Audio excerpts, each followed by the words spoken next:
Itong undernet natin, so meron na rin siyang guide. Yan, may mga butas na siya. So itong mga butas na to, susundin nyo na lang to kung saan to nakatapat. Kasi doon talaga to, doon nyo talaga totally ikakabit to. So susundin nyo na lang. So kung undernet na yung nabili is wala.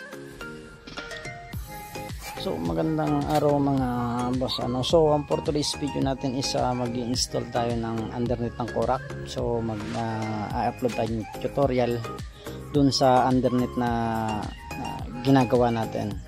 So available sa Shopee. So ilalagay ko na yung description link sa baba ng video para kung matipuhan nyo man ang undernet natin is pwede na kayo makapag-order. So ayan sir, so yung Korak natin. Yan, so Korak natin. Alright, so, ang Korak natin. So pag install ng undernet is tatanggalin talaga natin lahat undernet. So ito yung ano nya,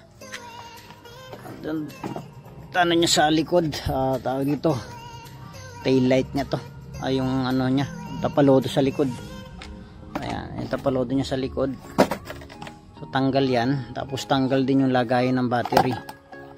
So ayan, so tanggal din yung lagayan ng battery na yan. So ayan, so bali kung makikita natin siya, ayan talaga siya, ayan. So ayan yung Korak natin, so ayan, ganyan talaga siya. Okay, so tanggal lahat. Ito ang top view nya. So ayan. So ayan, so ito na yung sample ng undernet natin. So ito yung sample ng undernet natin. So ayan, yung undernet natin. So ayan, so meron pa tayo sa gilid, yung dalawa, undernet ng Mojo tsaka Korak. So, may order pa kasi. Ito yung sample ng undernet natin, So ito yung lagayan ng battery. Ayan, ito yung lagayan ng battery. At ito yung toolbox na modify natin. So may lagayan na siya, ng battery, may lagayan na rin siya ng toolbox. So ayun, install natin to, so para makita natin kung ano yung magandang kung ano yung maganda at pangit sa kung tatanggalin natin at papalitan natin ng undernet. So let's go. So ito mga sir, so ito yung undernet natin. So pag binili nyo to, meron tayong nakapackage. So meron na siyang undernet with plate holder, tapos with signal light holder, then meron na mga bolt and nut. So install na natin.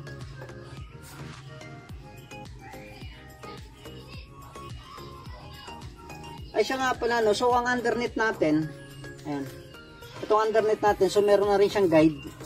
Ayan, may mga butas na siya.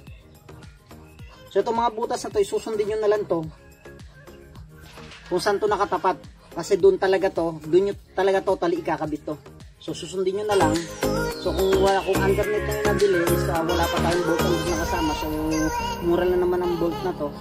Allen bolt na to, or else yung malapad na head ng nut, tapos medyo flat para medyo maganda yung medyo maganda tingnan.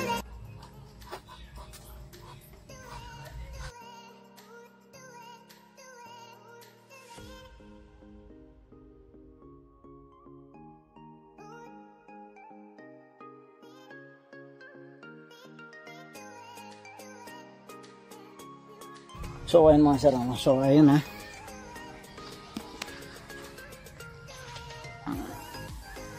so ayan, na-install natin. So ayan,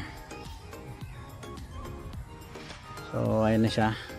Ayan.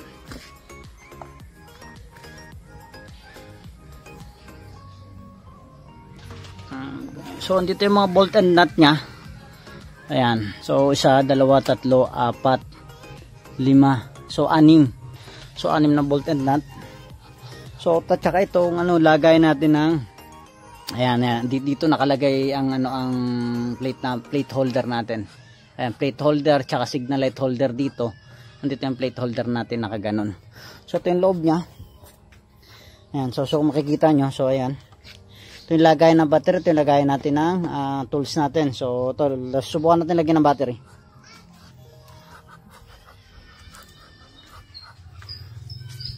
So ito battery niya, no. So ayan, battery ko 4L.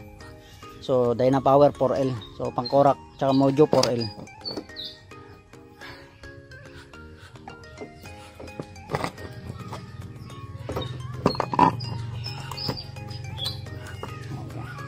So ayun, ang lagayan ng battery. So ito pa yung mga sample ng lagayan natin ng ano ng tools.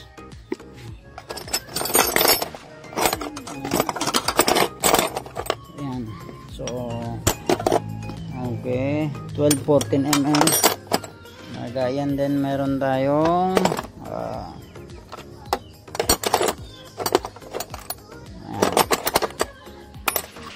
okay, so ayan, may space pa yan siya. Yan, may space pa yan siya dito pataas. Yan, may space pa yan siya.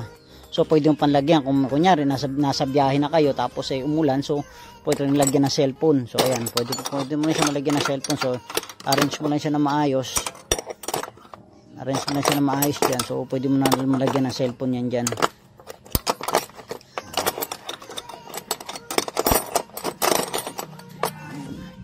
So marami pang tools ang pwede nating ilagay dyan. So depende sa tools na ano nyo, depende sa tools na dadalhin nyo, pero mostly yung mga pang emergency tools na naman. So martilyo, pwede naman siguro maglagay ng martilyo, maliit lang.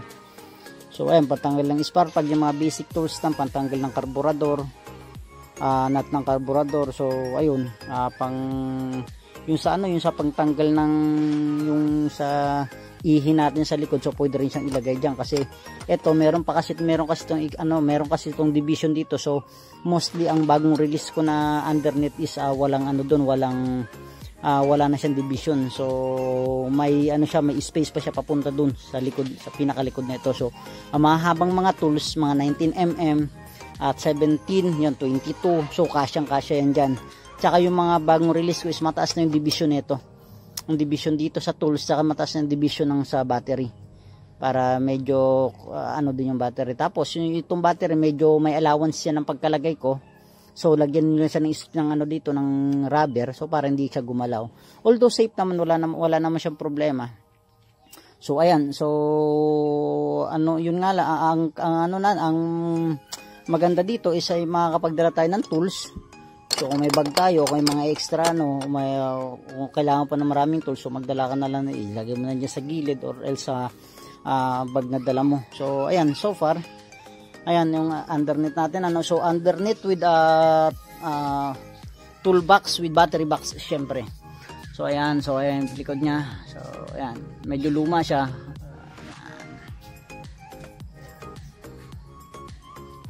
Okay, so ayan yung Korak natin. So ayun yung mga motor kong yung iba, yung Motor Star.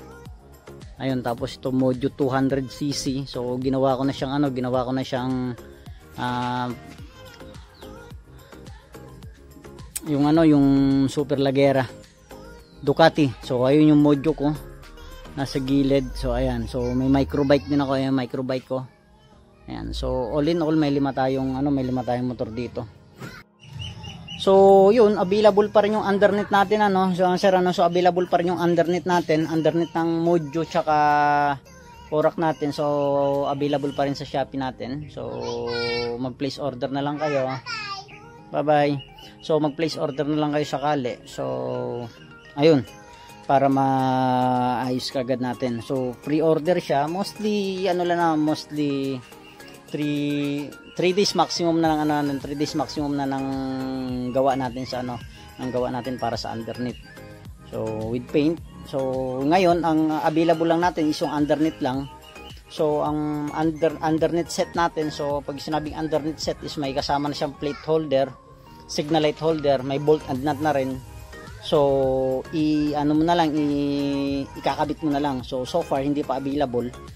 So ang available lang muna natin ngayon is Araro underneath ng Mojo, tsaka Gremlin, tsaka underneath ng Korak.